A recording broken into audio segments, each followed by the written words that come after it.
Fresh off a plane from Afghanistan, Terry Pearson says he's back home in Britain much sooner than he wanted to be, after blowing the whistle on behavior he says was shocking and undignified. It was just downright stupid, some of the things they were doing, and insensitive. Pearson was a contractor working as an operations supervisor at Camp Sullivan in Afghanistan, housing quarters for U.S. Embassy guards on contract. The camp is now under a U.S. State Department investigation for inappropriate conduct stemming from charges and explicit photographs involving U.S. Embassy guards, images of nudity, alcohol abuse, and what appears to be sexual hazing. Pearson says he saw it for himself a couple of months ago, was disgusted, and said no one should have tolerated it.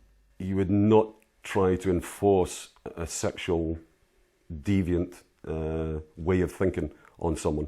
You may have a laugh and a joke and do something, drop your trousers just for a laugh, but when you start encouraging people to drink alcohol, running off someone's body parts, a bit over the top. Pearson says he wrote emails to his employer, RA International, and complained to supervisors of Armour Group, a contractor that shared the camp and employed the guards featured in the pictures. And his answer to it was, they're just letting off steam.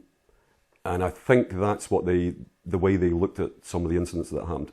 But the incidents were investigated by the watchdog group Project on Government Oversight and reported to the State Department. Several guards have now been fired or resigned. Management is being replaced.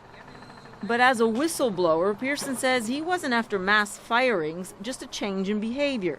He says back at Camp Sullivan, he was made to feel he had done something wrong, and so he resigned a few days ago, only to ask for his job back just hours later. It was too late. He was on a plane home within hours. His employer, RA International, says Pearson resigned of his own free will and, quote, although we are now aware of the alleged events at Camp Sullivan, the employee's resignation was not associated with this matter. How much does it bother you right now? You're the whistleblower. You're the person who said this is not right, and now you're out of a job. If I could turn back the clock and had the chance to do something different, I don't think I would. I think I'd still end up doing exactly the same thing, because I think people's dignity at work and respect at work is more important than having a job yourself.